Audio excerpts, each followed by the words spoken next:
സവാക്ക് of ഇന്ത്യയുടെ മലപ്പുറം ജില്ലാ committee രൂപീകരണത്തിൻ്റെ സ്വാഗത സദ്യ ഇവിടെ ചേരുകയാണ്. നമ്മുടെ സഹോദരങ്ങൾ കിട്ടേണ്ടതായ അവകാശങ്ങൾ നേടിയെടുക്കാൻ നമ്മൾ ഒന്നിച്ചു നിന്ന് പടപൊരുതിയെങ്കിൽ മാത്രമേ കഴിയത്തുള്ളൂ. അതിനെല്ലാവരും തയ്യാറായാൽ നമ്മളെന്നും ഒന്നുപോലെ ആയിരിക്കില്ല കാര്യം. കാരണം നമ്മളൊക്കെ ഓരോ ദിവസം ചെല്ലുന്തോറും നമ്മൾ ഈ ലോകത്തിൽ നിന്ന് വിട്ടുപോകാനുള്ള ദിവസം അടുത്തടുത്ത് വരുന്തോറും നമ്മൾ ക്ഷീണിതരാണ്. അങ്ങനെയൊക്കെ ഉള്ള സമയത്ത് നമ്മളെ സഹായിക്കാൻ നമ്മൾ മാത്രമാകരുത്. നമ്മളോടൊപ്പം ഇത്തരം പണികളെടുക്കുന്ന എല്ലാവരും ഒരു ചരടിൽ കെട്ടിയ ചുവല് പോലെ നമ്മൾ കരുത്തുറ്റവരായി നിന്നാൽ ആ ചുവലൊടിക്കാൻ ആരെക്കൊണ്ടും കഴിയില്ല എന്ന യാഥാർത്ഥ്യം നമ്മൾ മനസ്സിലാക്കിക്കൊണ്ട് സജീവമാകണം, പങ്കെടുക്കണം, നമ്മുടെ അവകാശങ്ങൾ നേടിയെടുക്കണം. അശരണരായവർക്ക് ആ അവകാശങ്ങൾ നേടിക്കൊടുക്കാനുള്ള കരുത്താർജിക്കുകയും ചെയ്യണം എന്ന് പറഞ്ഞുകൊണ്ട് തൽക്കാലം ഞാൻ എൻ്റെ വാക്കുകൾ ഉപസംഹരിക്കുകയാണ്. അടുത്ത പരിപാടിയിലേക്ക് കിടക്കാം. സവാക്ക് ഓഫ് ഇന്ത്യ സ്നേഹാലയം ചാരിറ്റബിൾ ട്രസ്റ്റിൻ്റെ സെക്രട്ടറി ശ്രീ തോട്ടപ്പള്ളി സുഭാഷ് ബാബു എന്നോടൊപ്പം പങ്കെടുത്തിരിക്കുന്ന മലപ്പുറം ജില്ലയിലെ പ്രവർത്തകർ, സുഹൃത്തുക്കളെ, ഞങ്ങൾ ആലപ്പുഴയിൽ നിന്ന് ഇവിടെ വന്ന് ഈ സംഭവങ്ങൾക്ക് പങ്കെടുക്കുന്നതിൻ്റെ പ്രധാന കാരണം സവാക്ക് ഓഫ് ഇന്ത്യ എന്ന് പറയുന്നത് കലാകാരന്മാരുടെയും സാഹിത്യകാരന്മാരുടെയും സംഘടനയാണ്. ഇത് 10 വർഷമായി രൂപീകരിച്ചിട്ട്.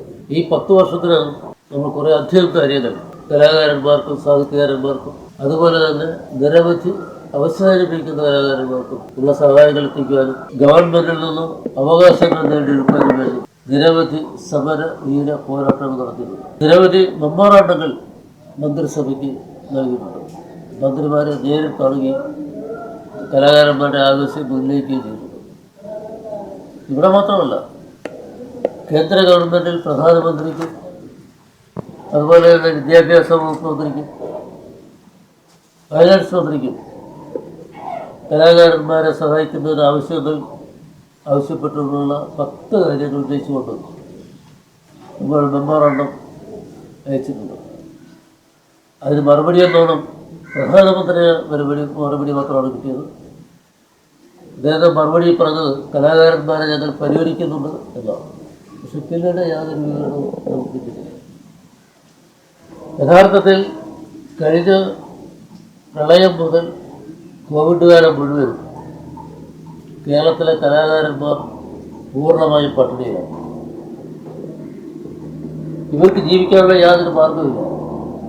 ഉള്ള കലാപരിപാടികൾ തകർന്നു, ഉള്ള തൊഴിൽ പോയി, അവർക്കുള്ള വരുമാനം നിന്നു. അതുകൊണ്ട് കലയിൽ നിന്നുള്ള വരുമാനം മാത്രമായി ജീവിച്ചിരിക്കുന്ന ഈ കലാകുടുംബങ്ങൾ മുഴുവൻ പട്ടിണിയിലും ദാരിദ്ര്യത്തിലും തുറന്ന കടക്കണിയിൽപ്പെട്ട് നഷ്ടം തിരിയുക. പ്രത്യേകിച്ച് കലാപരിപാടിയുടെ ആരംഭം കുറിക്കുന്ന ആ സന്ദർഭത്തിലാണ് പ്രളയം വന്നത്. അതോടെ കലാസമിതികളും വെള്ളത്തിലായി. കലാസമിതികളാണ് ഇവർക്കുള്ള ആകെയുള്ള ആധാരം. അത് പൂർണ്ണമായി നിന്നുപോയി. അങ്ങനെ വന്നപ്പോൾ ആർക്കും ജീവിക്കാൻ നിവൃത്തിയില്ലാത്തൊരു വ്യവസ്ഥയുണ്ടായി. കുട്ടികളെ പഠിപ്പിക്കുവാനോ രക്ഷകർത്താക്കളെ സംരക്ഷിക്കുവാനോ അവർക്ക് സ്വയം ജീവിക്കാൻ പോലും പറ്റാത്ത രീതിയിൽ ബുദ്ധിമുട്ടുകൾ വന്നപ്പോൾ കടക്കടിയിൽപ്പെട്ട് ഉള്ളതെല്ലാം ചുറ്റും നിന്നു. അവസാനം റോഡ് പുറത്ത് ഇറങ്ങാറിയിരുന്നു പലരും. ചിലരൊക്കെ സെക്യൂരിറ്റി പണിക്ക് പോയി, ചിലർ മത്സ്യം വിൽക്കാൻ പോയി, ചിലർ മത്സ്യം പിടിക്കാൻ പോയി. നിരവധി പേർ മറ്റു തൊഴിലുകളിൽ പോയി. കാരണം എന്താണെന്ന് വെച്ചാൽ കലാകാരന്മാർക്ക് ലഭിക്കുന്ന വേതനം എന്ന് പറയുന്നത് അതാ ദിവസം പ്രോഗ്രാമിന് കിട്ടുന്ന ആ പൈസ മാത്രമാണ്. നിത്യക്കൂലി എന്നോടും ഒരു ദിവസം പ്രോഗ്രാം കഴിയുമ്പോൾ 500, 600 മുതൽ 1000, 1500, 2000 രൂപ വരെ കൊടുക്കും. ഇതുകൊണ്ടാണ് അവരുടെ ജീവിതം നയിക്കുക. മറ്റ് യാതൊരു ആനുകൂല്യം ഇല്ലാത്തൊരു വിഭാഗം. കേരളത്തിൽ എല്ലാ തൊഴിലാളികൾക്കും, എല്ലാ ഉദ്യോഗസ്ഥന്മാർക്കും, ഡോക്ടർമാർക്കും, എഞ്ചിനീയർമാർക്കും എല്ലാം, മന്ത്രിമാർക്ക് വരെ, MLA മാർക്ക് വരെ ഒരുപാട് സഹായങ്ങളുണ്ട്. പക്ഷേ ഈ കലാകാരന് യാതൊരു സഹായമില്ല. കലാകാരൻ്റെ കാര്യത്തെക്കുറിച്ച് ശബ്ദിക്കാൻ ആരുമില്ല. 13 MLA-മാരുണ്ട് കേരളത്തിൽ കലാകാരന്മാർ. ഒരാൾ പോലും കലാകാരന്മാരെ കുറിച്ച് ശബ്ദിക്കുന്നില്ല. കലാകാരന്മാരെ കുറിച്ച് ആലോചിക്കാനുള്ള ഒരു സമയമില്ല. തന്നെയുമല്ല, ഒരു കാലത്ത് പ്രസ്ഥാനങ്ങൾ വളർത്തിയതും സമൂഹത്തെ ഉണർത്തിയതും ഇവിടെ മാറ്റങ്ങൾ വരുത്തിയതും കലാകാരന്മാരുടെ ശബ്ദവും പാട്ടും ആട്ടവും കൂത്തുകൂട്ടും മാത്രമായിരുന്നു. പ്രത്യേകിച്ച് 57-ലെ മന്ത്രിസഭ, കമ്മ്യൂണിസ്റ്റ് മന്ത്രിസഭ അധികാരത്തിൽ വന്നത് KPS എന്ന നാടകത്തിൻ്റെയും സാംബശിവൻ എന്ന കാഥികൻ്റെയും പ്രവർത്തനങ്ങൾ കൊണ്ട് മാത്രമായിരുന്നു. യാതൊരു സംശയമില്ലാതിരുന്നു. അങ്ങനെ വന്നതിന് ശേഷം ഇന്ന് അതെല്ലാം മറന്നു. ഇപ്പോൾ കലാകാരരെയും ബുദ്ധിജീവികളെയും ആവശ്യമില്ലാതായി. സാഹിത്യം എന്താണെന്ന പോലെ ഇപ്പോൾ അറിയാൻ പാടില്ലാത്തവരെ പറയും. എന്തിനാണ് സാഹിത്യം എന്ന് ചോദിക്കുന്നവരുണ്ട്. സാഹിത്യ പ്രസ്ഥാനങ്ങളെ വളർത്തുന്നവരും നിരുത്സാഹപ്പെടുത്തുന്ന രീതിയാണ് ഇപ്പോൾ കാണുന്നത്.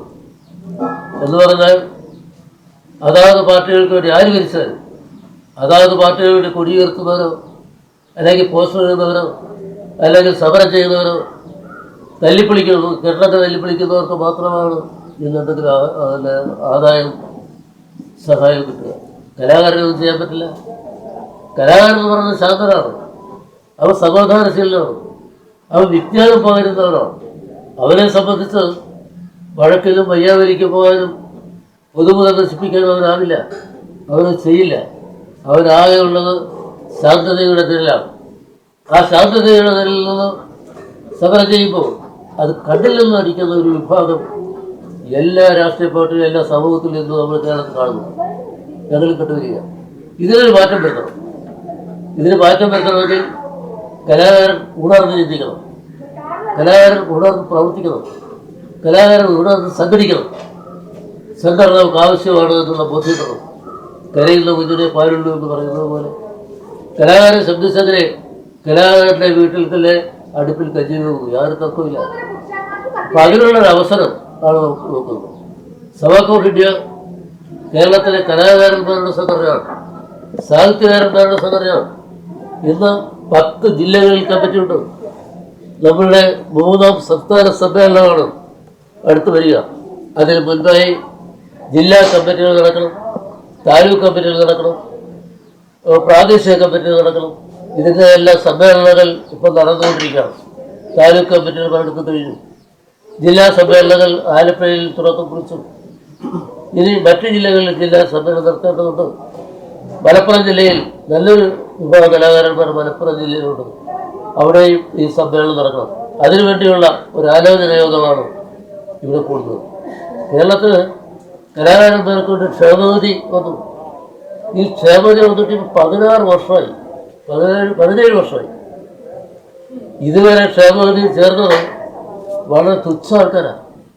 കേരളത്തിൽ 1.5 ലക്ഷത്തിലധികം ആൾക്കാരുണ്ട് കലാകാരന്മാർ, കല കൊണ്ട് ജീവിക്കുന്നവർ, പാട്ട് പാടി ജീവിക്കുന്നവർ, നാടകം കളിച്ചും മറ്റ് കലാപരിപാടി നടത്തിയ ക്ഷേത്രകലകളൊക്കെ നടത്തി, നാടൻ പാട്ടും പിന്നെ റോഡ് ഷോയൊക്കെ നടത്തി ജീവിക്കുന്ന ഒരുപാട് കലാകാരന്മാരുണ്ട്. 1 ലക്ഷത്തിലധികം, 1.5 ലക്ഷം പേരോളം ഗവൺമെൻറ് കണക്കനുസരിച്ച് 1 ലക്ഷം പോലും ഇല്ലെന്നാണ് പറയുന്നത്. നമ്മൾ ശരിക്കും പരിശോധിച്ചാൽ ചെണ്ടമേളക്കാർ ഉൾപ്പെടെ ഒരു 3 ലക്ഷം പേരെങ്കിലും ഉണ്ടാവും. ഇവരെ സംരക്ഷിക്കാൻ ഗവൺമെൻറ്റിനല്ലാതെ ആർക്കതിന് കഴിയുക? വ്യക്തികൾ കഴിയുമോ? നാട്ടിലുള്ള പ്രസ്ഥാനങ്ങൾ കഴിയുമോ? മറ്റുള്ള ഏതെങ്കിലും പ്രസ്ഥാനങ്ങൾ കഴിയും? ആർക്കും കഴിയില്ല. അത് ഗവൺമെൻറ്റാണ് ചെയ്യേണ്ടത്. കാരണം ഗവൺമെൻറ് കലാകാരന്മാരെന്ന് പറയുന്നത് സാമൂഹിക സാംസ്കാരിക പ്രവർത്തകരാണ്. അവരെ സംരക്ഷിക്കേണ്ട അവകാശം ഗവൺമെൻറ്റിനുള്ളത്. പണ്ട് രാജാക്കന്മാരുടെ കാലത്ത് കലാകാരനെ അംഗീകരിക്കുകയും പട്ടുപണയം സംഭാവന ചെയ്യുകയും അവർ സാമ്പത്തികമായി പണക്കിരി കൊടുക്കുകയും ധാന്യങ്ങൾ കൊടുക്കുകയൊക്കെ ചെയ്തിരുന്നു. മലപ്പുറം ജില്ലയിൽ ആകെ 597 പേരാണ് കേരളത്തിൽ നമ്മുടെ കലാകാരന്മാരുടെ ക്ഷേമനിധി ചേർന്നുള്ളത്. ക്ഷേമനിധി കിട്ടുന്നത് പെൻഷന് 62 പേർക്കാണ്. ഏതാണ്ട് 20,000 പേരോളം വരും മലപ്പുറം ജില്ലയിലെ കലാകാരന്മാർ. അപ്പോൾ ഇത് മറ്റുള്ളവരോട് ചേർക്കണം. ഇന്നിപ്പോൾ ഇവിടെ പങ്കെടുക്കുന്നവരും ഓവറേജ് അവരാണ്. നമ്മുടെ 59 വയസ്സിന് മുൻപ് ചേർന്നെങ്കിൽ മാത്രമേ ക്ഷേമനിധി നമ്മൾ അംഗങ്ങളാക്കൂ. കാരണം ഒരു കലാകാരൻ പ്രായമായി അവർ കലയിൽ നിന്ന് വിരമിച്ചു കഴിഞ്ഞാൽ, മുഖത്തെ പൗഡർ ഉപേക്ഷിച്ചാൽ, എഴുത്ത് അവസാനിപ്പിച്ചാൽ, അഭിനയം നിർത്തലാക്കിയാൽ ഇവരെ പിന്നെ ആരും തിരിഞ്ഞു നോക്കില്ല. സ്വന്തം ഭാര്യയെ മക്കൾ പോലും തിരിഞ്ഞു നോക്കാത്ത നിരവധി പേരുണ്ട്. അവർക്കൊക്കെ ഒരാശ്വാസമാണ് ഇപ്പം കിട്ടുന്ന ഈ കാലം. അതുകൊണ്ട് നമ്മുടെ പ്രവർത്തകരെല്ലാം ഇവിടെയുള്ള കലാകാരന്മാരെ മുഴുവൻ സർക്കാരിൻ്റെ ക്ഷേമനിധി ചേർക്കാനുള്ള ശ്രമം നടത്തണം. അവർക്കതേ അവസാനം ഉപകരിക്കും. അതുകൊണ്ട് അതിനുള്ള ശ്രമം നമ്മൾ നടത്തേണ്ടതുണ്ട്. അതും നമ്മൾ നടത്തണം. തന്നെയുമല്ല, കേന്ദ്ര ഗവൺമെൻറ് പെൻഷൻ കൊടുക്കുന്നുണ്ട്. കേന്ദ്ര ഗവൺമെൻറ് പെൻഷൻ കൊടുക്കുന്നത് 25 വർഷമായിട്ട് 4000 രൂപയാണ്. അതിന്ന് വരെ വർദ്ധിപ്പിച്ചിട്ടില്ല. വർദ്ധിപ്പിക്കേണ്ട. ഉള്ള പെൻഷൻ 50 മാസമായിട്ടും കിട്ടാത്തവരാണ് ഇപ്പോൾ പതിവ്. എനിക്ക് കിട്ടാറുണ്ട് 21 മാസം. 21 മാസത്തിൽ ആർക്കും ഇതുവരെ കിട്ടിയിട്ടില്ല. എന്നാൽ കേന്ദ്ര ഗവൺമെൻറ് എല്ലാ പെൻഷനും വർദ്ധിപ്പിക്കുകയും എല്ലാവർക്കും ഇന്ന് പെൻഷൻ കൊടുത്തുകൊണ്ടിരിക്കുകയാണ്. അത് കൃത്യമായിട്ട് കൊടുക്കുന്നുണ്ട്. പക്ഷെ കലാകാരന് മാത്രം ഇത് കൊടുക്കുന്നില്ല. അതിനുവേണ്ടി നമ്മൾ പ്രധാനമന്ത്രിക്കും അതുപോലെ തന്നെ വിദ്യാഭ്യാസ വകുപ്പ് മന്ത്രിയാണ്. അവിടെ സാംസ്കാരിക വകുപ്പ് മന്ത്രിയില്ല. ആ സാംസ്കാരിക വകുപ്പത്തിൻ്റെ ചുമതലയുള്ളത് കൾച്ചറൽ മിനിസ്റ്റർ എന്ന് പറയുന്നത് എഡ്യൂക്കേഷൻ മിനിസ്റ്റർ മാത്രമാണ്. അദ്ദേഹത്തിന് നമ്മൾ മെമ്മോറാണ്ടം കൊടുത്തു. 101 പേരടങ്ങുന്ന ഒപ്പിട്ടൊരു മെമ്മോറാണ്ടം കൊടുത്തിരിക്കുന്നു. എന്തെങ്കിലും സാധിച്ചു കിട്ടുമെന്ന് പ്രതീക്ഷിക്കുന്നു. ഇപ്പം മഞ്ഞ സീസണാണ്. 2 മാസം 3 മാസം കഴിഞ്ഞ് നമുക്കൊന്ന് പോകണം, കണ്ട് നേരിട്ട് നമ്മുടെ കാര്യങ്ങൾ പറയണമെന്നുണ്ട്. എന്തെങ്കിലും സാധിക്കും എന്നുള്ളതാണ് നമ്മുടെ വിശ്വാസം. ഇതിനൊക്കെ നമ്മുടെ സംഘടന ഉണ്ടാക്കലേ പറ്റും. തന്നെയല്ല, നമ്മൾ 10 ആവശ്യങ്ങൾ ഉന്നയിച്ചിട്ടുണ്ട് കേന്ദ്ര ഗവൺമെൻറ്. ഇന്ന് കേരളത്തിലെ കലാകാരന്മാർക്ക് ജീവിക്കാൻ പറ്റാത്ത സാഹചര്യമാണ്. തന്നെയുമല്ല, ഇപ്പോഴുള്ള കല കൊണ്ട് ഇനി അവരുടെ കുടുംബം ജീവിക്കാൻ പറ്റില്ല. ഒരു വർഷം കിട്ടുന്നത് 50, 40, 30 പരിപാടികളാണ്. ആ പരിപാടിയിൽ നിന്ന് ലഭിക്കുന്ന വരുമാനം കൊണ്ട് ഒരു വർഷം കുടുംബത്തെ മുന്നോട്ട് പോകില്ല. അതുകൊണ്ട് ഇവർ കൈത്തൊഴിൽ ജീവിക്കുന്നതിനുള്ള സഹായകരമായി ഒരു 10 ലക്ഷം രൂപ ആധാറിൻ്റെയോ റേഷൻ കാർഡിൻ്റെയോ ജാമ്യത്തിൽ ഈ കലാകാരന്മാർക്ക് കടമായി കൊടുക്കണം, സബ്സിഡിയോടുകൂടി എന്ന് നമ്മൾ പ്രധാനമന്ത്രിയോടും അതുപോലെ ഫൈനാൻസ് മിനിസ്റ്ററോടും എഡ്യൂക്കേഷൻ മിനിസ്റ്ററോടും ആവശ്യപ്പെട്ടിട്ടുണ്ട്. അത് പരിഹരിക്കാമെന്ന് പറഞ്ഞതല്ലാതെ ഇതൊന്നും നടന്നിട്ടില്ല. അത് നടത്തണമെങ്കിൽ നമ്മുടെ ശക്തി അവർക്ക് തോന്നണം. അത് നമ്മുടെ സംസ്ഥാന സമ്മേളനത്തിലൂടെ ശക്തി ഉണ്ടാകും, നമ്മൾ ഉണ്ടാക്കും. അതിനുവേണ്ടിയാണ് നമ്മുടെ ശ്രമം.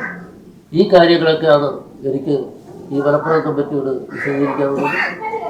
ഈ സമ്മേളനത്തിൽ പങ്കെടുക്കാൻ അവസരം കിട്ടിയതിന് സന്തോഷം. ഇവിടെ ഇത്രയും പേരെങ്കിലും പങ്കെടുത്തതിനുള്ള സന്തോഷം.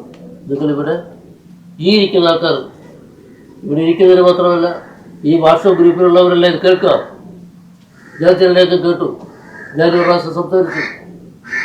അപ്പം നിങ്ങൾ അടുത്ത യോഗത്തിൽ പൂർണ്ണമായി വരികയും ഇവിടുത്തെ ജില്ലാ സമ്മേളനം എന്നാണ് തീരുമാനിക്കുകയും ആ ജില്ലാ സമ്മേളനം മനോഹരമായി നടത്തുകയും അന്ന് ഏതെങ്കിലും പ്രതിനിധികളെ നമ്മുടെ MLA യോ MP യോ മന്ത്രിയോ ആരെങ്കിലും പങ്കെടുപ്പിച്ചുകൊണ്ട് അത് ഉദ്ഘാടനം ചെയ്യുകയും ചെയ്യുമ്പോൾ ആരോഗ്യകരമായി ജീവിക്കുവാൻ, അവന് അന്തസ്സായി ജീവിക്കുവാൻ, ആരുടെയും മുമ്പിൽ കൈനീട്ടാതെ ജീവിക്കുവാൻ, അവന് മാനസികവും ശാരീരികവും ഭൗതികവുമായ അന്തരീക്ഷം പുനർജനിക്കുന്നതിന് വേണ്ടി, അവൻ്റെ മനസ്സിന് ആശ്വാസം നൽകുന്നതിന് വേണ്ടി ഉള്ള സംഘടനയാണ് സബാക് ഓഫ് ഇന്ത്യ. ഈ സംഘടന വളരെയേറെ 10 വർഷമായെങ്കിലും കഴിഞ്ഞ 2-4 വർഷമായിട്ട് അതിലൊരു ട്രസ്റ്റ് നടത്തുന്നുണ്ട്, മേഘാലയം ചാരിറ്റബിൾ ട്രസ്റ്റ്. ആ ട്രസ്റ്റിൻ്റെ കഴിഞ്ഞ വർഷത്തെ തിരഞ്ഞെടുപ്പിൽ ഞാൻ സെക്രട്ടറിയായി. എങ്കിലും കുറച്ച് നാൾ നമുക്ക് കൊറോണയും മറ്റു കാര്യങ്ങളൊക്കെ ആയിട്ട് പ്രവർത്തനങ്ങൾക്ക് കുറച്ച് മന്ദീഭാവം ഉണ്ടായെങ്കിൽ തന്നെ ഇപ്പോൾ അതൊക്കെ മാറിയിട്ട് പ്രവർത്തനം സജീവമായി വളരെയേറെ നല്ല രീതിയിൽ മുന്നോട്ട് പോയിക്കൊണ്ടിരിക്കുകയാണ്. ഈ ട്രസ്റ്റിൻ്റെ പ്രത്യേകത എന്ന് പറഞ്ഞാൽ നമ്മൾ സംഘടനയ്ക്ക് വേണ്ടി സാമ്പത്തികം ചെറുക്കൂട്ടുകയും ഒക്കെ ചെയ്യുന്നത് സംഘടനയുടെ വളർച്ചയ്ക്ക് വേണ്ടിയാണ്. ഈ ട്രസ്റ്റ് എന്ന് പറയുന്നത് ഈ സംഘടനയിലെ ഓരോ അംഗങ്ങളുടെയും സാമ്പത്തിക പ്രയാസങ്ങൾ മാറുവാനും, ഓരോ അംഗങ്ങൾക്കും ഒരു അസുഖം വന്നാൽ സബാക് ഓഫ് ഇന്ത്യയുടെ ഈ ട്രസ്റ്റിൽ നിന്നും, നമ്മൾ ട്രസ്റ്റിൽ സുരക്കൂട്ടുന്ന പൈസയിൽ നിന്നും ഒരാൾക്കൊരു ആക്സിഡൻറ്റ് പറ്റിയാലോ അല്ലെങ്കിൽ ഒരു അസുഖം വന്നാലോ ആശുപത്രി അഡ്മിറ്റ് ആയാലോ ഒരു സഹായം ചെയ്യുക. അതുപോലെ ഏതെങ്കിലും പിന്നെ കുട്ടികളുടെ വിവാഹം, പെൺകുട്ടികളുടെ വിവാഹം നടക്കുമ്പോൾ നമുക്ക് വേണമെങ്കിൽ സാമ്പത്തിക സഹായം ചെയ്യാം. അപ്പോൾ ചോദിക്കും, ഇതിനുള്ള പണം എവിടെ നിന്നാണ് വരുന്നത്? ഇതിനുള്ള പണം വരുന്നത് നമ്മളുടെ അംഗങ്ങളിൽ നിന്ന് തന്നെയാണ്. നമ്മളുടെ അംഗങ്ങളിൽ ശേഷിയുള്ളവർ 1000 രൂപ വീതം ട്രസ്റ്റിലേക്ക് അടയ്ക്കുകയാണെങ്കിൽ, അത് സംഭാവനയായിട്ടല്ല, ആധികാരികമായി നിങ്ങൾ അതിൽ രസീത് വാങ്ങി ഞാനത് അംഗമാകുന്നു, ട്രസ്റ്റിൽ അംഗമാകും. നിങ്ങളിപ്പം തബാക്കോ ഫണ്ടിൻ്റെ അംഗമാണ്, അത് സംഘടനയുടെ വളർച്ചയ്ക്ക് വേണ്ടി. പക്ഷേ ട്രസ്റ്റ് എന്ന് പറയുന്നത് വ്യക്തിയുടെ വളർച്ചയ്ക്ക് വേണ്ടിയാണെങ്കിൽ തന്നെയും സാമ്പത്തിക സഹായം ചെയ്യുവാനുള്ള ഒരു അത്താണി കൂടിയാണ് ഈ ട്രസ്റ്റ് എന്ന് പറയുന്നത്. അപ്പോൾ നമ്മളെ കഴിയുന്നത്, അപ്പോൾ ഈ സംഘടന തബാക്കോ ഫണ്ടിക്ക് ഇപ്പോൾ ജില്ലാ കമ്മിറ്റി നിങ്ങൾ 50 പേരെ കണ്ടെത്തി 50 പേരുടെ ജില്ലാ കമ്മിറ്റി ഉണ്ടാക്കിയാൽ അതിൽ തന്നെ സാമ്പത്തിക ശേഷിയുള്ളവരും കലാകാരന്മാരായിട്ടുള്ളവരും നമ്മളുടെ ഉപദേശം സ്വീകരിച്ച് ട്രസ്റ്റിലേക്ക് അംഗങ്ങളാകാൻ ആഗ്രഹിക്കുന്നവർക്ക് ഇത് അംഗങ്ങളാകാം. അങ്ങനെ അംഗങ്ങളായാൽ നിങ്ങൾക്ക് ഒരു ആക്സിഡൻറ്റ് പറ്റി അല്ലെങ്കിൽ കുഞ്ഞുങ്ങൾക്ക് ഒരു ഔഷധം പറ്റി പെട്ടെന്ന് അടുത്ത് മറിക്കാൻ ഒരു 10,000 രൂപ ബുദ്ധിമുട്ടുണ്ടെങ്കിൽ ഈ 10,000 രൂപ തന്ന് സഹായിക്കാൻ ട്രസ്റ്റിന് കഴിയും. അങ്ങനെ ആ ട്രസ്റ്റിൻ്റെ പ്രവർത്തന ഫലമായിട്ട് നമ്മളുടെ സാമ്പത്തിക ബുദ്ധിമുട്ടുകൾ, പ്രയാസങ്ങൾ, ദുഃഖം, കണ്ണീരൊപ്പുവാൻ നമുക്ക് ട്രസ്റ്റിന് കഴിയും. അതുകൊണ്ട് ട്രസ്റ്റിൽ അംഗങ്ങളാകുക. ഇതിൽ തബാക്കോ ഫണ്ടിൻ്റെ അംഗത്വം എടുക്കുന്ന പോലെ തന്നെ ട്രസ്റ്റിൽ നിങ്ങൾക്ക് കഴിയുന്നവർ മതി. ഒരു 1000 രൂപ നിക്ഷേപിച്ചാൽ നിങ്ങൾക്ക് തീർച്ചയായിട്ടും എന്തെങ്കിലും പ്രശ്നം വന്നാൽ, ഇന്നത്തെ കാലത്ത് നമുക്ക് തോട്ടപ്പള്ളിയിൽ ഇരുന്നോ അല്ലെങ്കിൽ ആലപ്പുഴയിൽ ഇരുന്നുകൊണ്ടോ നിങ്ങളുടെ അക്കൗണ്ടിലേക്ക് പൈസ ഇടാൻ നമുക്ക് കഴിയും. അതുപോലെ ഓടി ഞങ്ങൾ എത്തണമെന്നില്ല. അപ്പോൾ അങ്ങനെയുള്ള ഈ ഒരു 50 പേരെങ്കിലും ഇവിടുന്ന് സംഘടിപ്പിക്കുക. അത് 100 പേരാണെങ്കിൽ അത്രയും നല്ലത്. ഒരിക്കൽ പോലും നിങ്ങൾ നിക്ഷേപിക്കുന്ന ഈ 1000 രൂപ നിങ്ങൾക്ക് ഒരു കാലത്തും നഷ്ടമാവില്ല. കാരണം നിങ്ങളുടെ ഏതൊരു ആവശ്യം വന്നാലും നിങ്ങൾക്ക് അതിൽ നിന്ന് പൈസ എടുക്കാം. വേണ്ടി വന്നാൽ നിങ്ങൾക്കൊരു കടമായിട്ട് പോലും ചിലപ്പോൾ നമുക്ക് പൈസ എടുക്കാൻ പറ്റും. അപ്പോൾ അങ്ങനെ ഒരു സാമ്പത്തികമായ കൊടുക്കൽ വാങ്ങൽ പോലെ നമ്മുടെ ബുദ്ധിമുട്ടുകൾ ഇല്ലാതാക്കുവാൻ ട്രസ്റ്റിൽ നിന്നുള്ള വരുമാനത്തിൻ്റെ ഒരു ഭാഗം നിങ്ങൾക്ക് കൂടെ തന്ന് നിങ്ങളുടെ സാമ്പത്തിക പ്രയാസം ഇല്ലാതാക്കുവാൻ ട്രസ്റ്റിന് കഴിയും. ഈ ട്രസ്റ്റ് തന്നെ തബാക്കോ ഫണ്ടിയുടെ ശക്തമായ മുന്നോട്ടുള്ള പോക്കിന് ഒരു കാരണം കൂടെയാണ്, അല്ലെങ്കിൽ ഒരു കരു കൂടെയാണ്. അപ്പോൾ അങ്ങനെ തബാക്കോ ഫണ്ടിയുടെ കീഴിൽ പ്രവർത്തിക്കുന്ന സ്നേഹാലയം ചാരിറ്റബിൾ ട്രസ്റ്റിൻ്റെ പ്രവർത്തനത്തിലും നിങ്ങൾ പങ്കാളികളാകണം. ഒരുപക്ഷെ ഈ ജില്ലാ കമ്മിറ്റി രൂപീകരിച്ചു കഴിഞ്ഞാൽ ട്രസ്റ്റിന് ഒരു കമ്മിറ്റി ഉണ്ടാവണം. അങ്ങനെ അത് ഉണ്ടാകുക എന്ന് പറഞ്ഞാൽ ചുമ്മാതെ സംഘടനയല്ല. കുറഞ്ഞ വർഷം മാസത്തിലൊന്നെങ്കിലും സംഘടന വിളിച്ചു കൂട്ടിയിട്ട് ട്രസ്റ്റിൻ്റെത് 2 മാസം കൂടുമ്പോഴെങ്കിലും ഒന്ന് വിളിച്ചു കൂട്ടണം. ട്രസ്റ്റിനാണെങ്കിൽ 7 പേരായാലും മതി. മറ്റേ സംഘടനയ്ക്ക് 50 പേരുടെ ഒരു കമ്മിറ്റി ഉണ്ടാക്കണം. അതിൻ്റെയൊക്കെ നിയമവശങ്ങളെക്കുറിച്ച് ചെല്ലപ്പ സാറിനോട് നിങ്ങൾ ഫോൺ ചെയ്ത് ചോദിച്ചാൽ കാര്യങ്ങളൊക്കെ പറഞ്ഞു തരും. അപ്പോൾ ഏതായാലും നമ്മളുടെ തബാക്കോ ഫണ്ടിയുടെ ജില്ലാ സമ്മേളനങ്ങൾ നടന്നുകൊണ്ടിരിക്കുകയാണ്. നമുക്കിവിടെയും ഒരു ഇവിടെ കോഴിക്കോട് ജില്ല, മലപ്പുറം ജില്ലയുടെ ഒരു സമ്മേളനം നടക്കുക. അതിനുശേഷം കോഴിക്കോട് ജില്ലയിൽ ഒരു 10 പേരായാലും മതി ഈ ജില്ലാ സമ്മേളനം നടത്തുക. അതിനുശേഷം ഒരു എന്താ സാർ ഉദ്ദേശിക്കുന്നത്, പിന്നെ മാർച്ച്, ഏപ്രിൽ, മെയ്, ജൂൺ ഒക്കെ ആവും. ജൂണാവും മഴയാവും. മെയ് മാസമെങ്കിലും നമുക്കൊരു സംസ്ഥാന സമ്മേളനം നടത്തണം. സംസ്ഥാന സമ്മേളനം എന്ന് വെച്ചാൽ നല്ല ഒട്ടം കുറവയോടും കൂടി തന്നെ നടക്കണം. എവിടെയെങ്കിലും ആരും അറിയാത്തൊന്നും നടക്കുകയല്ല.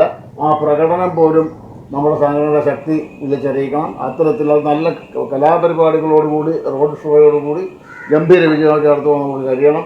അത് തന്നെ പത്രങ്ങളിലെ ഏതാണ്ട് 1-ാം പേജിൽ അല്ലെങ്കിൽ 5-ാം പേജിലെങ്കിലും വരുന്ന രീതിയിൽ, അല്ല കേരളം സംസ്ഥാന സമ്മേളനം ഫ്രണ്ടിൽ തന്നെ വരും ആ ജാഥയും കാര്യങ്ങളൊക്കെ. അതുപോലെ പ്രൗഢഗംഭീരമായ ഒരു സമ്മേളനം, സംസ്ഥാന സമ്മേളനം നടത്തുവാൻ വേണ്ടി നമ്മുടെയൊക്കെ മനസ്സുടരട്ടെ. അതിനുകൂടെ വേണ്ടിയാണ് ഞങ്ങൾ വന്നത്. എല്ലാവർക്കും ഞാൻ അഭിവാദ്യം അർപ്പിച്ചു നിർത്തുന്നു. നന്ദി, നമസ്കാരം.